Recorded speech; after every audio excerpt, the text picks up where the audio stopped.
Vamos abrir as nossas Bíblias no Evangelho de João, capítulo de número 6, a partir do versículo de número 22.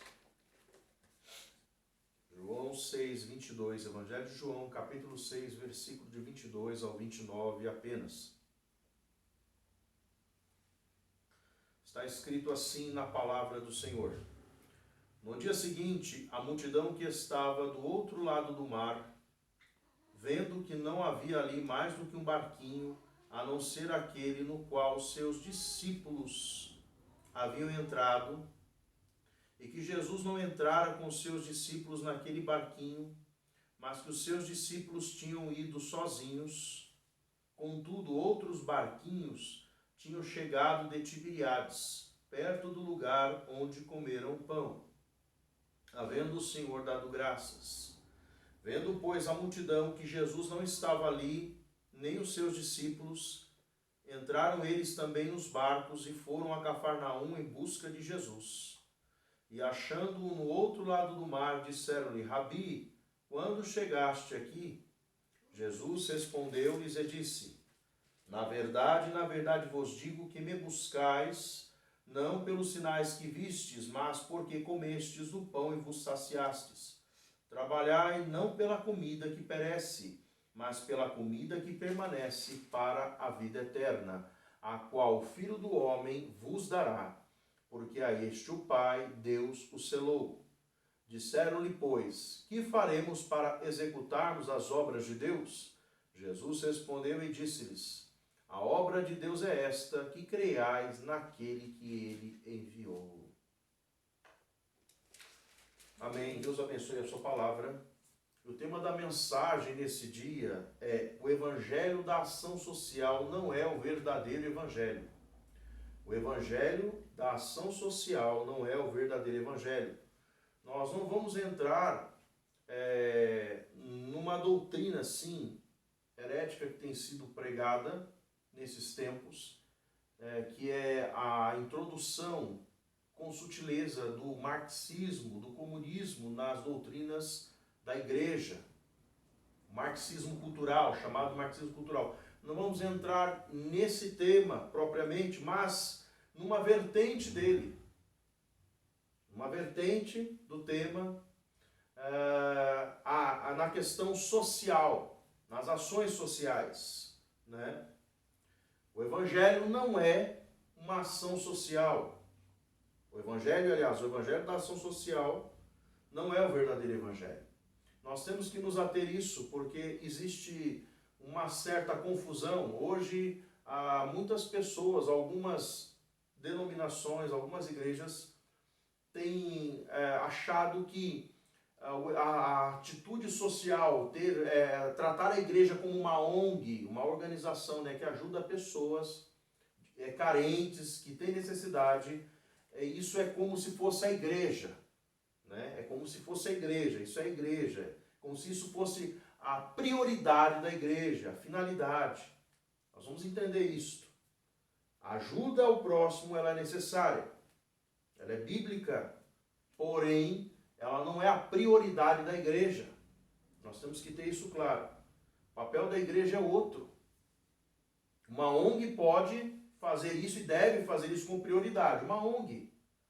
Tanto que se uma pessoa que conhece o Evangelho, faz parte da igreja, ela quiser montar uma ONG para ajudar pessoas, não é errado. Ela pode e deve fazê-lo. Mas a igreja do Senhor Jesus Cristo, ela tem um outro papel, uma outra finalidade. Por isso o tema da mensagem é o evangelho da ação social, não é o verdadeiro evangelho. Por que digo isso? Porque este evangelho que é voltado para as ações de solidariedade, de comunidade, não comunidade seria errada a palavra, mas voltado para a caridade, para o auxílio material, ele nada mais é do que um evangelho antropocêntrico. O que é isto? É um evangelho centrado no homem, não em Deus. A Bíblia fala que o evangelho é o evangelho de Deus. O evangelho do Senhor Jesus Cristo é o evangelho de Deus, não é o evangelho do homem. E isso tem que ficar bem claro. Então, quando isso ocorre, como as pessoas às vezes tratam o evangelho centrado no homem, não em Deus, este evangelho ele não tem poder nenhum de salvar o pecador e de perdoar os seus pecados. Então, nessas passagens que nós estamos lendo aqui, nós vemos aqui, nesses textos que nós lemos aqui no Evangelho de João, o Senhor Jesus anteriormente, ele alimenta uma multidão de quase 5.000 homens, afora mulheres e crianças, que a Bíblia não fala, não cita nem essa expressão, porque não se contava mulheres e crianças no censo da época, mas era mais ou menos aproximadamente 5.000 homens, que diz o texto. Afora mulheres e crianças, poderíamos assim subentender. Pessoas as quais o Senhor Jesus alimentou, né? O Senhor alimentou essa multidão. E essa multidão, por ver o milagre, viram o Senhor, este verdadeiramente deve ser um profeta, porque ele pegou 5 pães e 2 peixinhos, deu graças por esse alimento e distribuiu a uma multidão. 5.000 pessoas não são 5 pessoas, são muitas pessoas. E o Senhor Jesus fez um milagre, ele multiplicou pães e peixes e alimentou e saciou a fome daquelas pessoas. Daquelas pessoas que, se estavam com fome, eram pessoas que ali não tinham nada para comer. Então poderíamos dizer que essas pessoas eram como se fosse hoje, pessoas que são pedintes, pessoas que estão numa situação de necessidade, precariedade. O Senhor os assim, os saciou, os alimentou. Né? Nós vemos ali algo maravilhoso, o Senhor fez um milagre. Alimentou, e após ele fazer este milagre, essas pessoas que eram ali judeus, eles estavam ali vendo essa obra maravilhosa, clara de Deus para a vida deles. Eles queriam fazer de Jesus um rei. E o Senhor, diz a palavra que o Senhor se apartou, o Senhor se retirou para o monte, se afastou deles, porque ele sabia que eles queriam fazer dele um rei. E seria errado fazer do Senhor Jesus um rei? De forma alguma. Ele sempre foi o rei, mas não qualquer rei, o rei dos reis. Mas o reinado de Cristo não é um reinado terreno, ainda que ele governe, o seu reino não tenha fim, seja eterno, se estenda por toda a terra. O reino do Senhor se estende por todos os lugares, porque ele é Senhor absoluto, soberano sobre tudo e todos, mas o rei que eles queriam fazer era um rei que pelejasse por Israel, que governasse sobre eles e pelejasse na carne e lutasse fisicamente contra Roma, contra o Império Romano, que prendia, que estava lá prendendo o povo de Israel. Eles estavam sob o jugo, sobre a servidão do Império Romano. Então eles queriam se libertar, eles queriam sair da prisão de Roma, então queriam que o Senhor Jesus fosse esse comandante, esse rei, que pudesse conduzi-los nessa batalha e vitória para sair. O Senhor, sabendo disso, se aparta deles, porque o reino do Senhor é muito maior do que isso. O reino do Senhor Jesus excede todo o entendimento terreno das pessoas, pelo menos daquele povo, daqueles judeus que assim pensavam. O que Jesus veio como rei governante é para libertar não somente aqueles judeus, mas toda a humanidade que ouve a sua palavra do poder do pecado. Não existe maior prisão para um ser humano do que este homem, esta mulher está cativo no pecado. É a maior prisão que o ser humano pode experimentar. Um homem, ele pode ser livre, aparentemente se achar livre, poder andar por vários lugares, comer o que quiser, beber o que quiser, viajar, passear e ainda assim ser preso, ser dominado pelo pecado. E um homem, no entanto, uma outra pessoa pode estar presa num cárcere, até mesmo injustamente presa lá numa prisão, numa masmorra, num lugar fétido, aonde não tenha um saneamento básico legítimo, decente, não tem uma comida boa, não tenha o sol para entrar, mas ainda assim esta pessoa pode estar livre do pecado, se ela tiver tido um encontro com o Senhor Jesus Cristo. Porque a verdadeira prisão que o ser humano experimenta, ela é espiritual e ela advém do pecado que há no homem. Então aqui, o Senhor Jesus Cristo, ele sacia essa multidão, e como essa multidão queria fazer o rei, mas rei de uma forma errada, diferente, terrena, ele é um rei sobre todos os reis, o reinado dele é espiritual e não tem fim, mas ele se aparta. E diz a Escritura que o Senhor Jesus, os discípulos, quando o Senhor Jesus sobe para o monte, e se aparta do povo que ele alimentou, os discípulos entram no barco e vão para a região de Cafarnaum. Mas o Senhor Jesus, o que acontece? Ele vai para a região de Cafarnaum. Só que é tão maravilhoso que o Senhor Jesus ele não vai no barco. Ele vai andando por sobre as águas. Mais um milagre maravilhoso do nosso Salvador. Ele vai pelas águas de encontro aos discípulos, e os discípulos estavam passando uma situação difícil ao navegar, porque a Bíblia diz que o vento estava batendo forte sobre as águas e eles estavam com dificuldade na navegação. Não sabemos se possivelmente fosse alguma tempestade que estivesse a açoitar o barco, mas a Bíblia diz que os discípulos viram o Senhor vindo sobre as águas ao encontro deles. Eles temeram, mas o Senhor entra no barco, recebe e se faz assim a bonança e eles conseguem chegar ao outro lado. Eles conseguem chegar com o Senhor Jesus ao outro lado, a Cafarnaum. Mas o que acontece a partir do versículo 22 aqui? Vamos ler novamente. No dia seguinte, a multidão que estava do outro lado do mar, vendo que não havia ali mais do que um barquinho, a não ser aquele no qual os seus discípulos haviam entrado, e que Jesus não entrara com os seus discípulos naquele barquinho, mas que os seus discípulos tinham ido sozinhos. Contudo, outros barquinhos tinham chegado de Tiberíades, perto do lugar onde comeram pão, havendo o Senhor dado graças. Vendo, pois, a multidão que Jesus não estava ali, nem os seus discípulos, entraram eles também nos barcos e foram a Cafarnaum em busca de Jesus. Então aqui nós vemos o quê? Que aquela multidão, ela não viu que o Senhor estava ali, nem os discípulos. O que eles decidiram então? Vamos atrás. Vamos atrás de Jesus. E eles foram atrás. Eles foram atrás do Salvador, né? Foram atrás do Senhor Jesus e foram buscá-los. É algo tremendo que nós vemos aqui, é que mesmo as pessoas buscando a Cristo com motivação errada, elas ainda assim conseguem encontrá-lo. Mesmo com motivação errada. Não com os meios errados, mas com a motivação errada.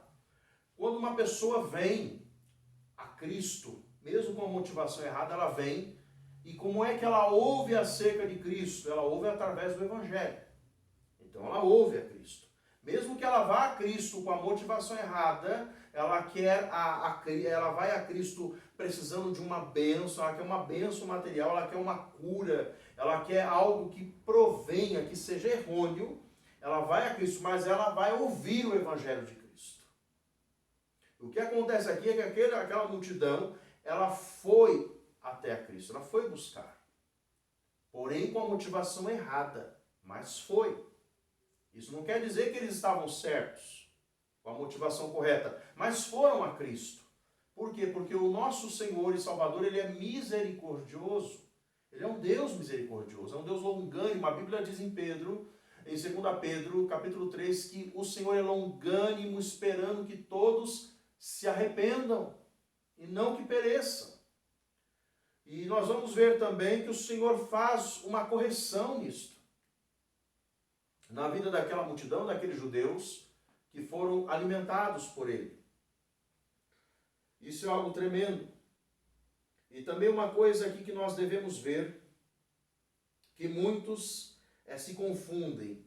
Nenhuma ação social vai resultar em um benefício espiritual. Nenhuma ação social resultará em um benefício espiritual para o pecador. Nós vamos ver isso aqui, tá? Nós vamos ver aquilo que a palavra nos ensina, que ela nos mostra. É errado ajudar? A Bíblia não. A Bíblia fala para nós fazermos bem. O apóstolo Paulo fala para fazer o bem. Bem a todos. Nós temos que fazer o bem. Mas qual é a diferença de uma pessoa que conhece a Cristo, já é salvo, ela fazer o bem? Uma pessoa que não conhece a Cristo não tem discernimento. É necessário que se faça o bem com discernimento, porque senão, o que acontece? Nós poderemos fazer com que aquele alimento dado àquela pessoa apenas venha a trazer, como eu coloquei aqui, aquele alimento para aquela pessoa servirá apenas para a sua própria condenação. Aquela ajuda para aquela pessoa, se for dada sem discernimento, será dada para a sua própria condenação. Isto é que nós temos que entender. Deve-se fazer o bem a todos, sim. Se uma pessoa chega até você com uma necessidade de precisão e você tem o poder de fazê-lo, você o faz. Quando há uma necessidade. Mas às vezes aquela pessoa ela pode voltar novamente com uma precisão e não ser necessariamente uma precisão, ela precisa de outra coisa. Ela precisa, na verdade, de ouvir o Evangelho para que ela possa sair daquela condição em que ela está maniatada, ela está presa. Porque muitas das necessidades humanas, às vezes, na maioria das vezes, são necessidades por causa do pecado.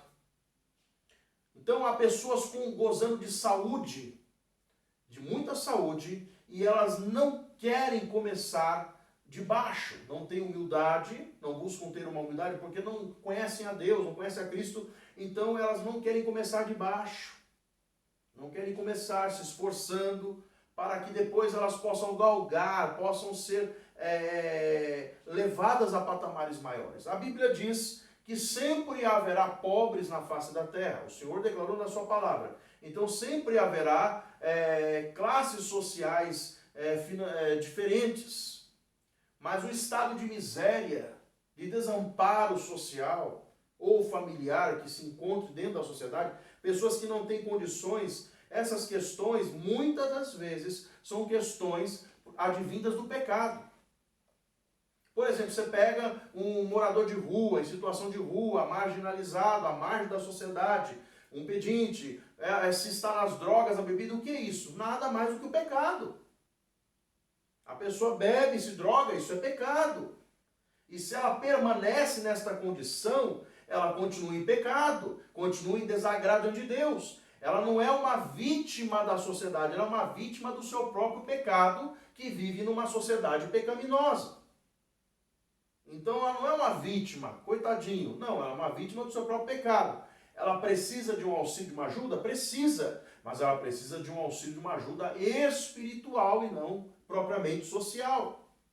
Você pode alimentar uma vida que está com fome e esta vida ser alimentada e ela ainda assim morrer condenada em seus pecados. Então a questão é que aqui nós vamos vendo que o papel da igreja do Senhor Jesus e o que o Senhor Jesus fez, nós vamos ver isso aqui. Primeiramente, o papel da igreja, daqueles que são salvos pela graça do Senhor Jesus, que já se arrependeram dos seus pecados, creram nele, ouviram a sua palavra de forma correta, creram e assim andam em obediência. O papel da igreja, primeiramente, é pregar, é anunciar o evangelho que resgata o pecador da sua condição caída, da sua mortandade pelo seu pecado, e que carece de ser liberto, sim, dessas cadeias das amarras que o pecado produz, coloca sobre ele e sobre ela. E não propriamente de uma roupa, de uma comida, não propriamente de um abrigo, ainda que essas coisas possam e devam ser feitas, porque fazer o bem é o dever. Mas isso não salvará o pecador. Isso não trará, porque a finalidade da igreja e a sua prioridade é levar o nome do Senhor, a pessoa dele, o evangelho do Senhor por toda a terra. Porque é isto que o ser humano precisa. Um ser humano pode ser curado por Deus de uma enfermidade, mas se ele morre depois, ele morrerá condenado no seu pecado. Um ser humano pode receber uma porta de emprego aberta, mas depois se ele morre, morre condenado no pecado. Ele pode receber uma casa, pode receber uma herança, ele pode receber qualquer benesse terrena, mas se ele morre sem salvação, ele morre condenado em seus pecados. Como o Senhor Jesus declarou, certa feita no seu evangelho, o que aproveitaria, o que adiantaria o homem ganhar o mundo inteiro e perder a sua alma? O que vale ganhar todos os benefícios desta vida e morrer condenado no pecado e ir para o inferno? O que adiantou?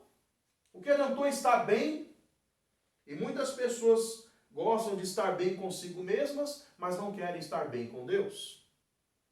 Então a paz que o ser humano deve buscar não é a paz interior, a paz consigo mesmo, mas ter paz com Deus. E a Bíblia diz que nós temos paz com Deus mediante a justificação pela fé no Filho de Deus. Quando nós somos justificados, somos absolvidos dos nossos pecados, Deus nos torna justos por meio do sangue do sacrifício do seu Filho. E isso quando um pecador, uma pecadora, crê no Filho de Deus, verdadeiramente crê no Senhor Jesus. Não é crer por crer, é crer no Filho de Deus para obedecer e viver de acordo com a sua palavra e vontade. Não é uma fé vã e vazia, é uma fé consistente, dada por Deus para a salvação. Versículo de número 25. Diz assim, e achando, aquelas pessoas encontraram Jesus, e achando-o no outro lado do mar, disseram-lhe, Rabi, quando chegaste aqui, até rimou. Mas aqui o que acontece? Possivelmente, essas pessoas, aliás, possivelmente Jesus estava numa sinagoga, pois geralmente Jesus sempre estava ensinando e pregando nas sinagogas daquela região. Possivelmente eles encontraram o Senhor pregando numa sinagoga. E é tão interessante que eles chegam, né, de uma forma honrosa, respeitosa, rabi. Essa palavra rabi quer dizer mestre. Então eles chegaram dizendo, mestre, quando o senhor chegou aqui, né? Quando o senhor chegou? Na verdade eles deveriam até falar, como o senhor chegou aqui, mestre? Né? Quando? Como? Né? Como o senhor chegou? Tinha um barquinho faltando lá, e os seus discípulos entraram no barco, mas tinha um outro faltando como? Quer dizer, ele chegou lá de uma forma milagrosa. Mas o que é interessante aqui, no nós salientarmos aqui, que a ação social que Cristo, veja bem, Cristo sempre se preocupou com as almas, sempre, mesmo com aquelas que se perdem, porque Ele é misericordioso Deus. Nós vemos aqui que o Senhor, Jesus, quando Ele fez o milagre, e se Ele não se preocupasse, Ele não teria feito o milagre, mas Ele fez o milagre por um motivo maior. Ele saciou a fome daquela multidão, Ele deu a eles o que comer, Ele supriu a necessidade deles. Porém, o que Jesus fez, o milagre que Ele fez foi para testificar a sua deidade, a sua divindade, para mostrar que Ele era o Messias e é o Messias que veio. É para isso que Jesus fez e faz milagres, para mostrar que Ele é o Deus único e verdadeiro, que veio salvar o pecador. Nós vamos entender mais um pouco mais acerca dessa questão. Aqui no versículo de número 26, Jesus responde, depois que eles perguntam, né, encontraram possivelmente Jesus numa sinagoga, eles falam, Rabi, quando chegaste aqui? Jesus responde no versículo 26. E Jesus respondeu-lhes e disse, na verdade vos digo, que me buscais não pelos sinais que vistes, mas porque comestes o pão e vos saciastes. Olha que coisa, é aqui que é a questão. Aqui começa o Senhor corrigir a motivação das pessoas que vão a Ele por motivações erradas, por intenções erradas. Vão a Cristo porque querem uma bênção. E a comida aqui que eles comeram, que foram saciados, essa comida representa riquezas, honras, status e os prazeres mundanos. Representam todas essas coisas que as pessoas muitas vezes vão atrás de Deus, vão atrás de Cristo, o Senhor, pedindo essas coisas, como se o Senhor fosse um Papai Noel, como se ele fosse aquele velhinho, né, do final do ano barbarbão que vai dar presente para todo mundo, ou como se ele fosse um devedor dos homens. Não, Deus tem que abençoar. Muitos dizem assim, não, Deus tem que me abençoar. E fala com a mão cerrada, com os punhos cerrados. Deus tem que me abençoar. Deus tem nada. Deus é Senhor. E esta pessoa que cerra os punhos e pede com intimidação ao Deus dos deuses, ao Senhor dos senhores, deveria se arrepender e se humilhar diante de Deus. Porque Deus não deve nada para o homem. E tudo o que Ele faz é pela sua graça, pela sua bondade. Ele dá o sol para bons e maus e a chuva para injustos e injustos. Ele dá a todos o bem. Porém, Ele não é obrigado a dar nada. Se Ele quer, Ele dá. Se Ele não quer, Ele não dá. E se Ele dá, Ele é Deus. Se Ele não dá, Ele continua sendo Deus, único e verdadeiro. E o Senhor Jesus aqui, Ele coloca claramente, vocês não me buscaram pelos sinais, vocês me buscaram porque encheram a barriga, porque comeram, estão atrás de comida. E olha que interessante, Filipenses capítulo 3, versículo 18 e 19, apenas. Olha o que diz o apóstolo Paulo a respeito desse tipo de pessoa, desse tipo de mentalidade. Filipenses 3, 18 e 19 apenas. Porque muitos há, dos quais muitas vezes vos disse, e agora também digo chorando, que são inimigos da cruz de Cristo, cujo fim é a perdição, cujo Deus é o ventre e cuja glória é para a confusão deles, que só pensam nas coisas terrenas.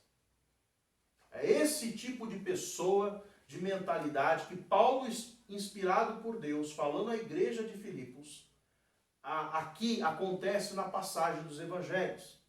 Aquelas pessoas estavam com uma motivação errada, aqueles judeus estavam com uma motivação errada. Eles estavam indo atrás do Senhor pelas questões, pelas suas necessidades terrenas. E o evangelho social, ele invoca e foca na questão do homem, nas questões terrenas materiais. E quando se fala sobre as questões espirituais, se escandaliza. Não, mas a igreja, ela tem que patrocinar, ela tem que fazer uma ação social. A igreja pode fazer, deve fazer, mas essa não é a finalidade, não é a prioridade da igreja.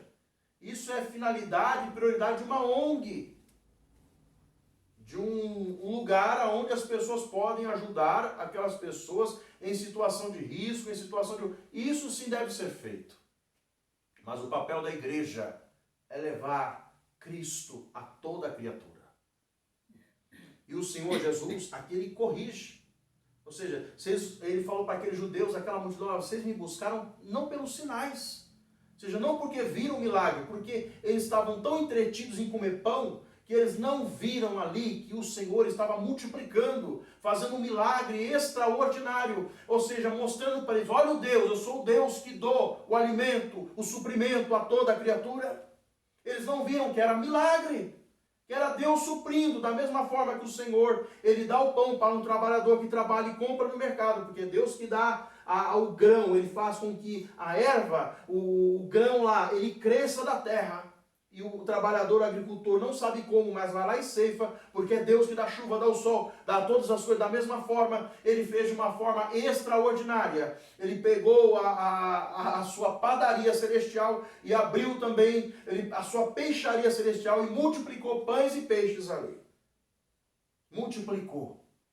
Eles comeram, saciaram, mas eles ficaram concentrados na comida, encheram o estômago. O ventre daqueles homens, o Deus deles era o estômago, o ventre.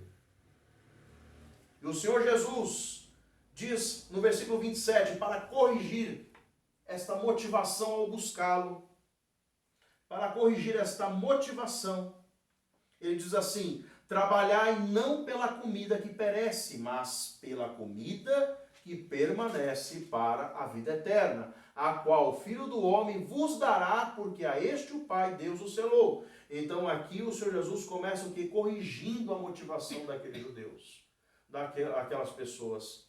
Ele diz para eles assim, não é errado alguém trabalhar para o sustento do seu lar, da sua casa, mas é errado a essa pessoa priorizar a comida, a bebida, como como o fim de todas as coisas. Isso é apenas uma parte, um meio de subsistência, de sobrevivência, mas não é o fim. O Senhor Jesus em Mateus 6, ele falou para não andarmos ansiosos, solícitos com as coisas desta vida, com o que havemos de comer, com o que havemos de beber. Mas ele falou, buscai, lá em Mateus 6, 33 ele diz, mas buscai o reino de Deus e a sua justiça e as demais coisas vos serão acrescentadas. Ou seja, buscar o reino é buscar o domínio, o governo, o senhorio de Deus sobre a nossa vida. E quando uma pessoa vai a Cristo para reconhecê-lo como seu Salvador. Salvador por quê? Porque ele é Senhor. O Salvador só salva porque ele é Senhor. Ele é Senhor da vida. Ele é o Deus que dá vida. Por isso, aquele que busca as coisas que perecem, perecerão. Quem busca a vida, vai viver. Porque você busca algo que perece, você vai perecer. Jesus falou, não trabalhar pela comida que perece, mas pela que dá vida eterna. Então, se uma pessoa busca só coisas que perecem, que são ingeridas no corpo e são lançadas do estômago para a fossa, uma pessoa que só pensa nessas coisas, e isso não só em relação ao alimento propriamente de se comer, de se ingerir e mastigar, mas acerca das coisas materiais que perecem, acerca da honra, do status desse mundo que perece, acerca dos prazeres mundanos que perecem. Se as pessoas forem atrás disso, os pecadores foram atrás disso, perecerão. Você perecerá. Mas se você buscar a vida, você terá vida, você viverá. Porque Cristo tem a vida e Ele é a vida eterna. Devemos conhecê-lo. Devemos buscá-lo com verdadeiro arrependimento e fé. Versículo 22 e 29, para nós fecharmos aqui. Disseram-lhe, pois, que faremos para executarmos as obras de Deus? Aqueles judeus novamente fazem uma pergunta ao Senhor Jesus. Que faremos para executarmos as obras de Deus? Jesus respondeu e disse-lhes, a obra de Deus é esta, que creiais naquele que Ele enviou. Olha que coisa tremenda aqui. Eles fazem uma nova pergunta ao Senhor. É a pergunta que todos fazem a Deus, ou aqueles que servem a Deus.